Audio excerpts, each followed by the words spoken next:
Romeo Juliet की मोहब्बत थी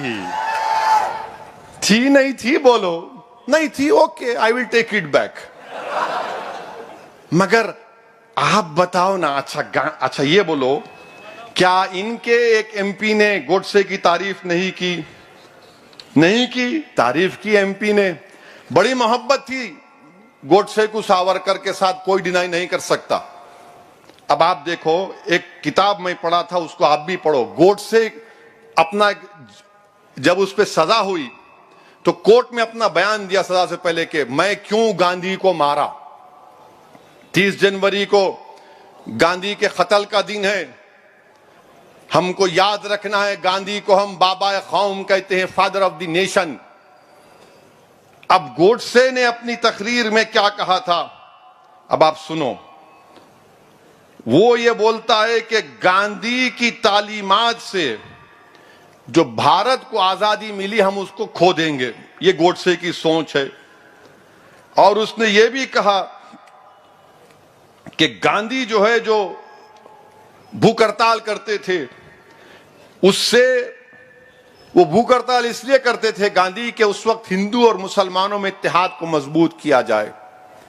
दिल्ली में खुतबुद्दीन बख्तियार काकी रहमतुल्लाह अलैह की दरगाह है, उस दरगाह पर हमला हुआ था तो गांधी खुतबुद्दीन बख्तियार काकी रहमतुल्लाह अलैह की दरगाह पर गए और भूख हड़ताल पर बैठे। बाद में हिंदू सिख सब मुसलमान आके बोले कि गांधी अब हम नहीं लड़ेंगे। ये गोडसे कहता है। और वो ये गोडसे भी बोलता है कि ये हिंदुओं को, हमारे हिंदू भाइयों को मुसलमानों के जुल्म से अगर आजाद करना है तो गांधी को खत्म करना जरूरी है। गांधी को खत्म किए, ये किताब में लिखा, वाई आई असैसिनेटेड गांधी। वरना कल सुबह से माशाअल्लाह से शुरू हो जाएंगे टीवी पर। हमारे जो दोस्त भी हैं, दुश्मन भी हैं, वो इसी को जेब नहीं देता था। अबे तू कौन है जेब नहीं देने बात करने वाला? सच्चाई को बयान कर रहा हूं। और अच्छा, गोडसे क्या लिखे? गोडसे इस किताब में देख के पढ़ रहा हूं, गोडसे अपने माँ बाप को खत लिखते हैं और खत में लिखते हैं कि मैं गीता और महाभारत में एग्जाम्पल देते हैं और उसको जस्टिफाई करते हैं गांधी के कत्ल को। हर दहशतगर्द ऐसी करता। उसामा बिन लादेन है, लश्कर तैयबा है, कुरान की आयतों को तोड़ मोड़ कर पेश करते। गोडसे भी ऐसी किया, मगर बोलते नहीं है गोडसे का ये। अच्छा, गोडसे क्या बोला कि जब मेरे को फांसी दी जाएगी, मेरी अस्थियों को, मेरे राख को सिंधु रिवर में डालना, क्योंकि उस सिंधु रिवर में गांधी की अस्थियां नहीं डाली गई थी। इतनी नफरत थी गोडसे को गांधी से। और वो बोलता था कि सिंधु साफ है क्योंकि गांधी की अस्थियां या उनके जो हड्डियां थे उसमें नहीं आई थी। और फिर गोडसे ने क्या कहा था, जिस दिन गोडसे को फांसी दी जा रही थी तो नाथूराम और आप्टे, इन दोनों को फांसी हुई। वो लोग क्या नारा लगा रहे थे? अखंड भारत अमर रहे और वंदे मातरम का नारा लगा रहे थे। और फिर वो एक तराना गाए। क्या था तराना? नमस्ते सदा वत्सले। अब हम आरएसएस से पूछना चाह रहे हैं, क्या ये नमस्ते सदा वत्सले आपके पास सुबह में जो लकड़ियां फिराते, आप 90 साल चड्डी पहने, अब पैंट पहन के फिरा रहे, तो क्या आप ये पढ़ते नहीं पढ़ते? बोलो हमको, मैं क्वेश्चन कर रहा हूं, बोलो आप। और कोर्ट में भी, कोर्ट से किसी भी किस्म से शर्मिंदा नहीं था गांधी के कत्ल के लिए, किसी भी किस्म से रत्ती बराबर भी उसको कोई शिकवा नहीं था कि उसने गांधी को मारा। और उसने कहा कि ये मेरी मॉरल ड्यूटी थी, मजहबी ड्यूटी थी कि मैंने गांधी को मारना था। मेरे अजीज दोस्तों और बुजुर्गों, ये इनकी मिसाल है। हम 30 जनवरी से पहले भारत के प्रधानमंत्री से, नरेंद्र मोदी से ये डिमांड करते हैं कि गोडसे पर जो पिक्चर बनाई जा रही है आप बैन लगा दो। जिस कानून के तहत आपने आपके बारे में जो बीबीसी ने बैन किया, इस गोडसे की पिक्चर पर बैन। कोई थिएटर में कोई पिक्चर नहीं बननी चाहिए। क्या कोई टेररिस्ट को ग्लोरीफाई कर सकता है? क्या कोई गांधी के मारने वाले को हीरो बनाकर पेश करेंगे आप? बताइए आप, ये बीजेपी खामोश क्यों है इस पिक्चर के बारे में? तो बोलेंगे नहीं, फ्रीडम ऑफ एक्सप्रेशन, इजहार हक की आजादी। अगर इजहार हक की आजादी वहां पर क्यों खत्म हो जाती? सब पे लेके आओ ना, अपने आप पे लेके आओ। नहीं होता। मेरे अजीज दोस्तों और बुजुर्गों, फिर हमारे मुल्क में यहां पर एक और चल रहा है, अभी मैं देखा हूं कि मोदी सरकार सुप्रीम कोर्ट जजेस का अपॉइंटमेंट में नाम भिजाई, तो 2 जजेस का नाम इन्हों एक्सेप्ट ही नहीं करे। क्यों एक्सेप्ट नहीं करे? एक मद्रास हाई कोर्ट में एक नाम भिजाए कि इनको हाई कोर्ट का जज बनाओ, तो मोदी सरकार यह बोलती इनके नाम से हम मुत्तफिक नहीं है, इत्तेफाक नहीं करते, इसलिए कि उस जिस साहब को जज का सुप्रीम कोर्ट ने भिजाया कि भाई इनको जज बनाओ, तो गवर्नमेंट लिख के भिजाती कि ये वो साहब हैं जो फेसबुक पर मोदी के खिलाफ लिखे, इसलिए हम इनको जज नहीं बनाएंगे, हम कबूल नहीं करते इनको। कहां के? चेन्नई के, मद्रास हाई कोर्ट के। और फिर सुप्रीम कोर्ट ने उसके जवाब में कहा कि अगर कोई प्राइम मिनिस्टर के खिलाफ कोई मजमून शेयर करता है, उसकी बुनियाद पर आप उसको जजशिप से डिनाई नहीं कर सकते। सुप्रीम कोर्ट ने जवाब में कहा, उन्होंने पेपर में मीडिया में दे दिया। और एक जज साहब को, माने एक वकील को, जो भी थे, उनको जज नहीं बनाया, बीजेपी ने कबूल नहीं किया। क्यों? क्योंकि उन्होंने CAA कानून के खिलाफ सोशल मीडिया पे लिखा।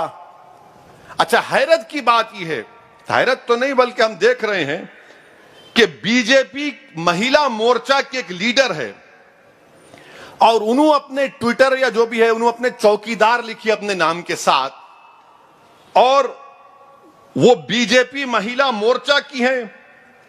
उन्होंने ईसाइयों के मजहब तब्दीली पर झूठ लिखा, उनको जज के लिए कबूल कर लिए मोदी जी, उनको।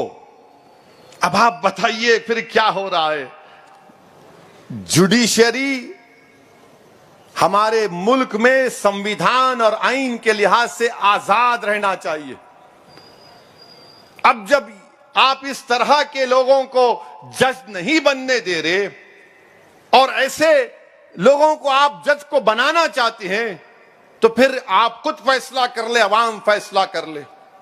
मेरा मानना यह है कि अदलिया इंसाफ करता है, अदलिया आजाद है भारत के आईन के मुताबिक। Theory of separation of powers में एग्जीक्यूटिव इंडिपेंडेंट है, लेजिस्लेचर इंडिपेंडेंट है, जुडिशरी इंडिपेंडेंट। मगर यहां पर देश की बीजेपी की सरकार कुछ और कर रही है। और फिर आप देखते हैं कि कर्नाटका में इलेक्शन हो रहे, तो कर्नाटका में बीजेपी का एक लीडर है, इसका नाम नलीन कतील है। उन्होंने क्या बोल रहे? ए रोड, ड्रेनेज, पानी कुछ मत बात करो, खाली लव जिहाद, लव जिहाद। कहीं का लव जिहाद है?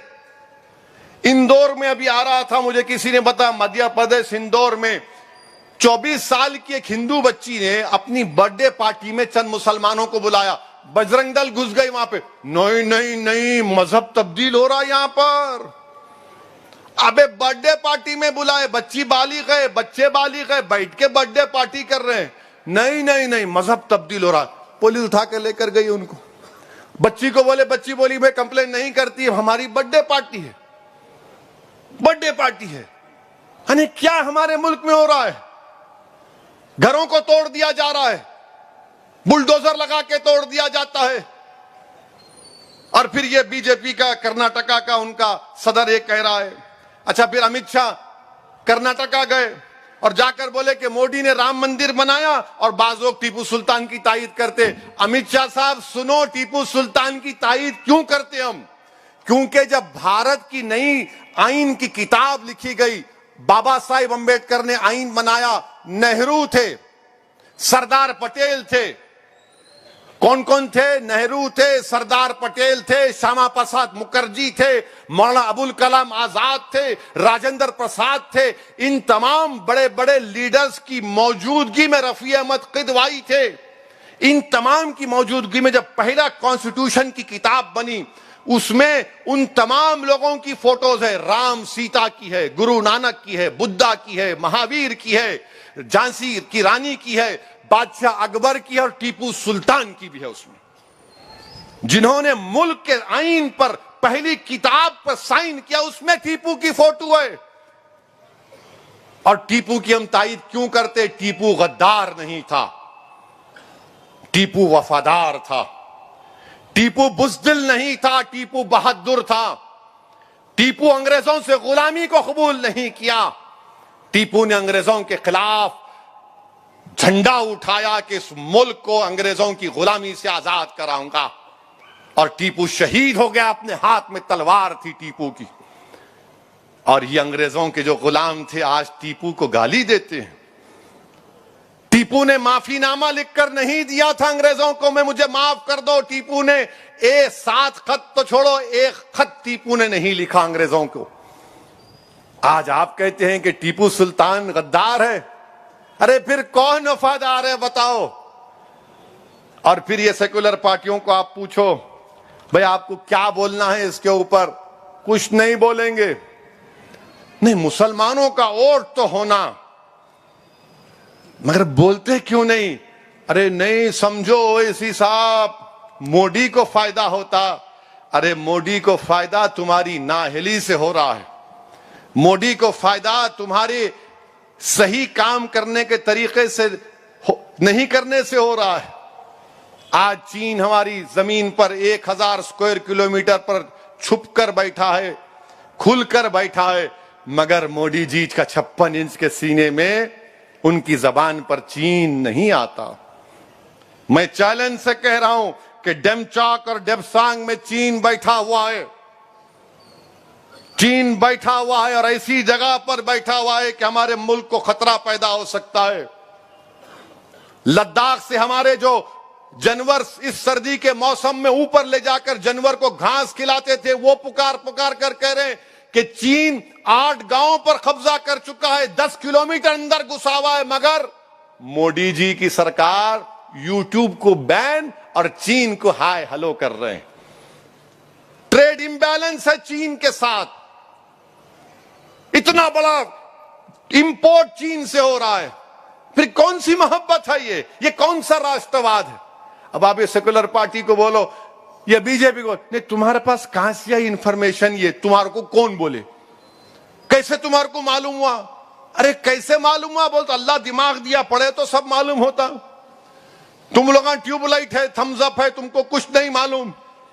सैटेलाइट के इमेजेस हैं, बता रहे हैं कि चीन घुस के बैठा है डेमचाक और डेपसांग में। और वजीर आजम ने कहा था 2 साल पहले, ना कोई घुसा है ना कोई घुसेगा। अब आ रहे फरवरी में आ रहे, सुना वेलकम, प्राइम मिनिस्टर कहीं भी आ सकते। अब जैसे आएंगे ना हम पे इशारा करेंगे, यहां पर अनाप शनाप लोग बोलते हैं हमारे बारे में और केसीआर उनसे डरते हैं। वजीर आजम साहब, ना केसीआर हमसे डरता, ना हम उनसे डरते, ना आपसे डरते, हम सिर्फ अल्लाह से डरते। हम सिर्फ अल्लाह से डरने वाले हैं, हम सच्चाई को बयान कर रहे। मगर बीजेपी कुछ भी हो जाओ, तेलंगाना में जैसा आते ओवैसी के बारे में बोलो, मजलिस के बारे में बोलो। अरे कब तक डर दिखाएंगे? तेलंगाना का हमारा हिंदू भाई, बैकवर्ड क्लास का भाई, दलित क्लास का भाई सब जान चुका है कि मजलिस हिंदुओं के खिलाफ नहीं, मजलिस फिरका परस्ती के खिलाफ थी और रहेगी इंशाअल्लाह ताला। हमारी लड़ाई हुकूक की लड़ाई है, हमारी लड़ाई हिस्सेदारी की लड़ाई है। कि दारुस्सलाम में जब हम बैठते हैं तो क्या पूछते हैं कि तुम्हारा मजहब कौन सा है? हर कोई आता हमसे काम करा के जाता है, हर कोई आता हमसे काम करा के जाता। हम एक फोन करते, बात करते, काम हो ना हो हमारे हाथ में नहीं है। मगर कोई दारुस्सलाम की सीढ़ी चढ़ के आया तो हमारा जिम्मेदारी है, अखलाकी जिम्मेदारी है कि ये हम पर भरोसा करता है, हम पर एतमाद है, यहां पर आया है, हम इसका काम कराने की कोशिश करेंगे। मगर बीजेपी के दफ्तर में क्या है? लव जिहाद, लव जिहाद। यानी हर जगह आप देख लो लव जिहाद। अरे कौन सा लव जिहाद है भाई? और मेरे अजीज दोस्तों और बुजुर्गों, मैं आपसे भी अपील कर रहा हूं, मुसलमानों से भी अपील कर रहा हूं, ये क्या है जायदाद के झगड़े में भाई को मारते? जायदाद के झगड़े में भाई को मारते? तुम क्या लेके जाते जमीन को खबर में? वही जमीन जिसका तुम हिस्सा मार रहे हो, हशर के मैदान में तुम्हारे गले में शोले का एक आग बनकर रहेगी। हक मत मारो, हकदार को हक दे दो, भाई बहन का कत्ल कर दिए। कुछ हुआ कि चाकू निकाल के, और पुलिस भी क्या कर रही नहीं मालूम। पुलिस को इनके खिलाफ सख्त एक्शन लेने की जरूरत है, जो आए दिन ये चाकू तलवार निकाल रहे हैं। बल्कि मैं कमिश्नर ऑफ पुलिस से अपील कर रहा हूं कि आप एक स्पेशल विंग बनाइए कि जहां कहीं भी जो कोई चाकू निकालकर किसी को डराता है या मारता है, वो स्पेशल विंग का काम होना कि उसकी बेल नहीं होना, उसको सजा मिलना, केस चलाए पिछड़ना उसके। एक तमाशा बना के रख दिए। कुछ हुआ क्या? मैं, अरे तू कौन है, कौन रे भाई तू? तुरुमची होगा, बालखा होगा, किधर का होगा? मगर हर कोई बना हुआ इन्हें मेरे जाए, उनको गोली, उनको चाकू मारेंगे, इनको ये करेंगे। क्या क्या रुसवाई है ये। घर तोड़ दिए जा रहे हैं। मध्य प्रदेश में एक मुसलमान बच्चा अपने क्लासमेट से बात किया, कॉलेज की बच्ची से, रोड पे पीटे उसको, रोड पे मार रहे, रोड पे मार रहे उसको। तुमको नहीं दिख रहा? वो घरें तोड़े जा रहे हैं, आपको नहीं दिख रहा? वो गुलबर्गा के रेलवे स्टेशन का रंग मिटा दिया गया, आपको नहीं दिख रहा? क्या तुम आफत तुम्हारे घर पे आके दस्तक देगी जब तुम जागोगे? अरे नहीं, मुत्तहिद हो जाओ। अरे जब आफत तुम्हारे घर के दरवाजे पर आ जाएगी, जब देर हो जाएगी, याद रखो मेरी इस बात को। मैं पूरे मुल्क में देख रहा हूं हालात क्या हैं, और सबसे बड़ी वजह यह है कि मुत्तहिद नहीं है। कोई इसको ये मसलक में, कोई वही मसलक में, कोई इनके पीछे, कोई उनके पीछे। फिर क्या होगा? दुश्मन तो आपको एक समझ रहा है, याद रखो। दुश्मन तो आपको एक ही समझ रहा है, मगर आप अपने आप को एक नहीं समझ रहे। मैं इनके पीछे, मैं उनके पीछे, अरे वो तुम्हारे पीछे लगा है।